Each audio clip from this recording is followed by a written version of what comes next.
Assalamualaikum warahmatullahi wabarakatuh. Bagaimana kabar kalian semua pada hari ini? Ya, semoga kita semua berada dalam keadaan sehat walafiat di bawah lindungan Allah Subhanahu wa taala. Baiklah, pada pelajaran kita pada hari ini yaitu pendidikan agama Islam dan budi pekerti dengan tema pernikahan. Ya, yang pertama tujuan yang akan kita capai dalam materi ini adalah 1. Meyakini kebenaran ketentuan pelaksanaan pernikahan berdasarkan syariat Islam. Kemudian yang kedua, menunjukkan sikap bersatu dan kebersamaan dalam lingkungan masyarakat sebagai implementasi ketentuan pernikahan dalam Islam. Yang ketiga, menganalisis dan mengevaluasi ketentuan pernikahan dalam Islam. Yang keempat, menyajikan prinsip-prinsip pernikahan dalam Islam. Itulah ada 4 tujuan pembelajaran yang akan kita capai di dalam materi tentang pernikahan ini. Sebelum kita melangkah ke pelajaran berikutnya, kita harus mengetahui dulu makna pernikahan dalam Islam. Kata nikah berasal dari bahasa Arab yang berarti al-jam'u atau bertemu, berkumpul. Menurut istilah, nikah ialah suatu ikatan lahir batin antara seorang laki-laki dan perempuan untuk hidup bersama dalam suatu rumah tangga melalui akad yang dilakukan menurut hukum syariat Islam. Kemudian dalil, nakli, dan akli tentang pernikahan. Surah An-Nisa ayat 3 yang berbunyi, A'udzubillahi minasyaitonirrajim. Bismillahirrahmanirrahim. Wa in khiftum ala tuksitu fil yatama fankihu ma taba lakum minan nisa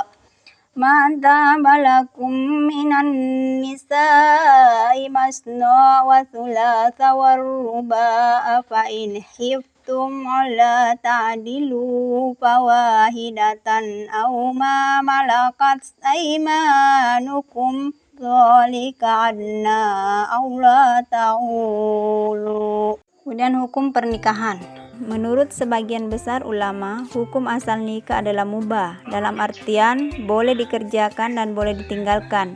Meskipun demikian, ditinjau dari segi kondisi orang yang akan melakukan pernikahan, hukum nikah dapat berubah menjadi wajib, sunnah, makruh, dan haram. Tujuan pernikahan. Menikah harus memiliki tujuan positif dan mulia. Di antaranya adalah sebagai berikut. 1. Untuk memperoleh kebahagiaan dan ketenangan hidup, sebagaimana dijelaskan dalam surah Ar-Rum ayat 21. Yang kedua, untuk membina rasa cinta dan kasih sayang. Yang ketiga, untuk memenuhi kebutuhan seksual yang sah dan diridhai Allah Subhanahu wa taala. Yang keempat, untuk melaksanakan perintah Allah Subhanahu wa taala. Menikah merupakan pelaksanaan perintah Allah Subhanahu wa taala. Oleh karena itu, menikah akan dicatat sebagai ibadah. Yang kelima, mengikuti sunnah Rasul sebagaimana dalam hadisnya yang diriwayatkan oleh Bukhari dan Muslim.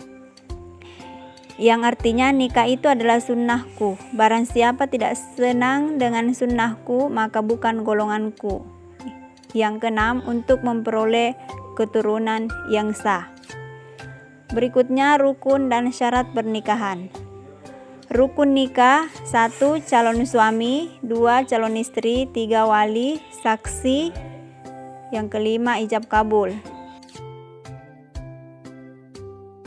Wali nikah ada 2. Wali nasab, yang pertama wali nasab, yang kedua wali hakim.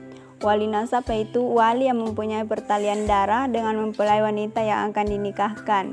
Wali hakim yaitu seorang kepala negara yang beragama Islam. Kewajiban suami istri.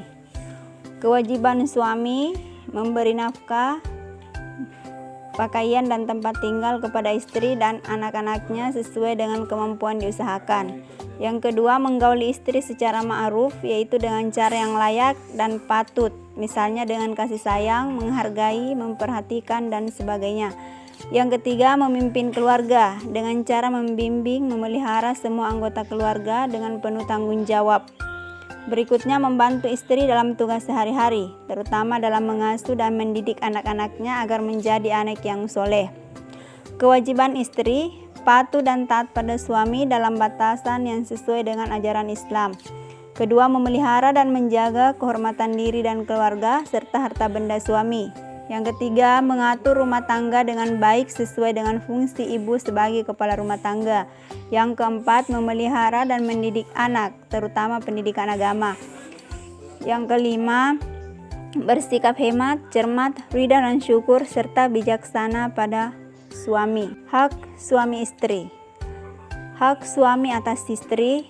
1. Ditaati dalam seluruh perkara kecuali maksiat. Sabda Rasulullah SAW, hanyalah ketaatan itu dalam perkara yang ma'ruf. Yang kedua, diminta izin oleh istri yang hendak keluar rumah. Yang ketiga, istri tidak boleh puasa sunnah kecuali dengan izin suami. Sebagaimana dalam sabda Rasulullah SAW yang artinya tidak boleh seorang istri puasa sunnah sementara suaminya ada di tempat kecuali dengan izin suaminya.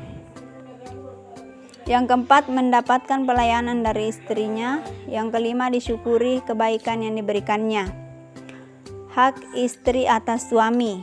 1. Mendapat mahar dari suaminya. Kedua, mendapat perlakuan yang patut dari suaminya. Sebagaimana Rasulullah SAW bersabda, mukmin yang paling sempurna imannya adalah yang paling baik akhlaknya, dan sebaik-baik kalian adalah yang paling baik terhadap istri-istrinya. Yang ketiga, mendapatkan nafkah, pakaian, dan tempat tinggal dari suaminya. Yang keempat, mendapat perlakuan adil jika suami memiliki lebih dari satu istri.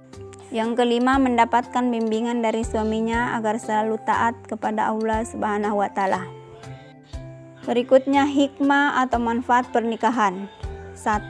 Pernikahan merupakan jalan keluar yang paling baik untuk memenuhi kebutuhan seksual. Yang kedua, pernikahan merupakan jalan terbaik untuk memuliakan anak, memperbanyak keturunan, melestarikan hidup manusia, serta memelihara nasab atau keturunan.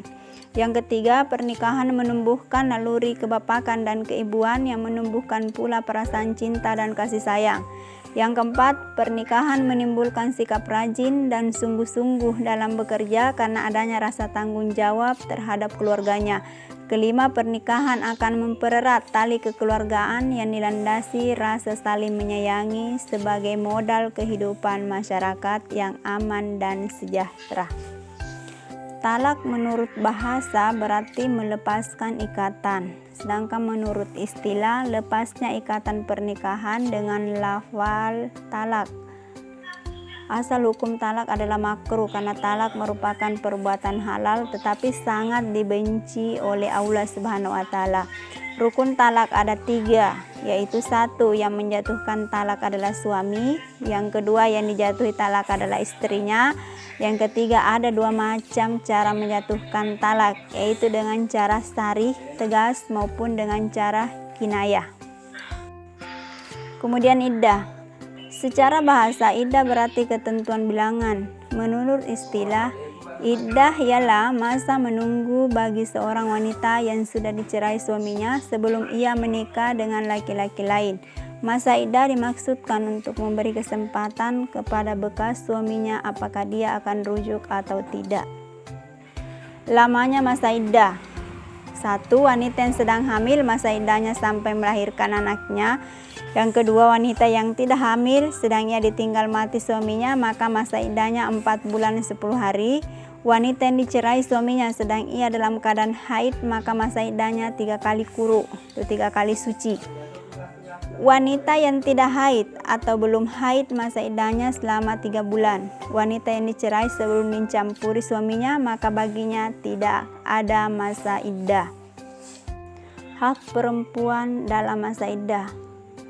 1. Perempuan yang taat dalam iddah raj'iyah, dapat rujuk, berhak mendapatkan pemberian dari suami yang mentalaknya berupa tempat tinggal, pakaian, uang belanja. Sementara itu wanita yang durhaka tidak berhak menerima apa-apa.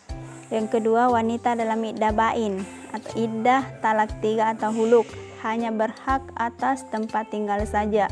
Yang ketiga, wanita dalam iddah wafat tidak mempunyai hak apapun, tetapi ia dan anaknya berhak mendapat harta waris suaminya.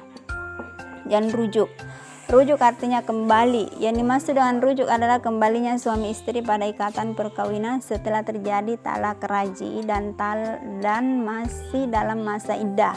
Dasar hukum rujuk adalah Al-Quran Surah Al-Baqarah ayat 229 yang artinya sebagai berikut.